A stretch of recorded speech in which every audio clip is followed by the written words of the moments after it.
Hello छोट्या दोस्तांनो, मित्रमैत्रिणींनो, पालक आणि शिक्षकांनो, कसे आहात सगळे? मस्त मजेत. गेल्या व्हिडिओमध्ये आपण शिकलो होतो की वर्ब्स म्हणजे काय. तर वर्ब्स म्हणजे खूप साऱ्या ॲक्शन्स, धावणे, खेळणे, पळणे. ठीक आहे. आज आपण त्या वर्ब या कॉन्सेप्टलाच धरून एक छोटीशी गंमत करून बघणार आहोत.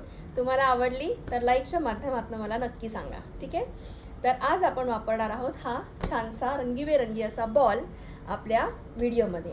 आणि या बॉलसोबत आपण वर्ब्स कसे किती छान छान वर्ब्स वेगवेगळे वापरू शकतो, शब्द वापरू शकतो, ते आपण बघणार आहोत. ठीक आहे. तर बॉल खेळायला सगळ्यांना आवडतो की नाही? तर पहिलं वाक्य काय असेल? Let's play with the ball. आता बॉलसोबत आपण कसंही खेळू शकतो. अगदी मी हे एका हातातनं दुसऱ्या हातात बॉल म्हणजे असं नुसतं पास करते फक्त स्वतःला, तरीसुद्धा खूप मजा येते, हो की नाही? Let's play with this ball. आता प्ले हे काय आहे? वर्ब आहे. ओके.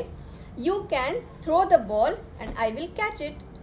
तू बॉल थ्रो कर आणि मी तो कॅच करते.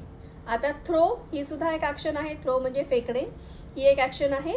आणि कॅच करणे ही सुद्धा एक ॲक्शन आहे. So throw and catch. Kick the ball and make a goal. आता मी इथे दाखवू शकत नाही आहे, पण तुम्ही घरी छोटीशी ॲक्शन करून बघू शकता की kick the ball and make a goal. आता सगळं खेळून झालेलं आहे. मग त्याच्यानंतर काय करायचं? Please keep the ball on the table. टेबलवरती बॉल ठेव. ठीक आहे. आणि पुन्हा मजा वाटते मग आपल्याला खेळायला, बॉल खेळायला. मग तेव्हा काय करायचं? तुम्हाला टप्पे टाकतो आपण, है ना? असा बॉल खाली आपटायचा जमिनीवर आणि त्याला टॅप करायचं. So tapping the ball is pure fun. ठीक आहे. तर अशी आज आपण ह्या बॉलसोबत वर्ब्स शिकलेलो आहोत. हा एकदम रबरी, फारशी हवा नसलेला बॉल आहे. तर तुम्ही बॉलने जर ही प्रॅक्टिस करणार असेल तर प्लीज काळजी घ्या. आणि